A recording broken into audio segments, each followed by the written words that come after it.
Kejaksaan Tinggi Sulawesi Tenggara menetapkan 2 tersangka terkait perkara dugaan tindak pidana korupsi pertambangan ore nikel di PT IUP PT Antam di Blok Mandiodo, Sulawesi Tenggara.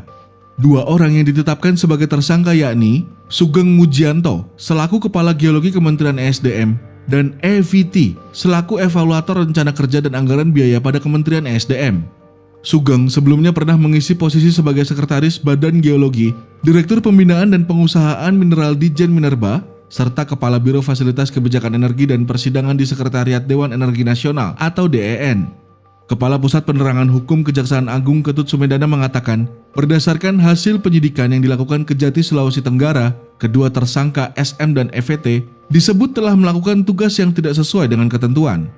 Diduga, tersangka SM dan EVT telah memproses penerbitan Rencana Kerja Anggaran Biaya atau RKAB tahun 2022 sebesar 1,5 juta metrik ton ore nikel milik PT Kabaina Kromit Pratama dan beberapa juta metrik ton ore nikel pada RKAB beberapa perusahaan lain di sekitar Blok Mandiodo tanpa melakukan evaluasi dan verifikasi sesuai ketentuan.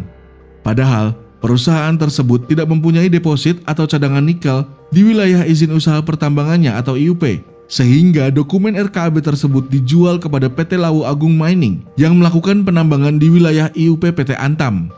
Alhasil, seolah-olah nikel tersebut berasal dari PT Kabaina Kromit Pratama dan beberapa perusahaan lain yang mengakibatkan kekayaan negara berupa ore nikel milik negara. Singkatnya, hasil tambang PT Antam tersebut dijual dan dinikmati hasilnya oleh pemilik PT Lawu Agung Mining, PT Kabaina Kromit Pratama, dan beberapa pihak lain. Menurut perhitungan sementara auditor, keseluruhan aktivitas pertambangan di Blok Mandiodo telah merugikan keuangan negara sebesar 5,7 triliun rupiah. Dengan penetapan 2 orang tersangka, maka penyidik telah menetapkan 7 orang tersangka dan proses penyidikan masih terus dalam tahap pengembangan, ujar Kepala Pusat Penerangan Hukum Kejaksaan Agung Ketut Sumedana.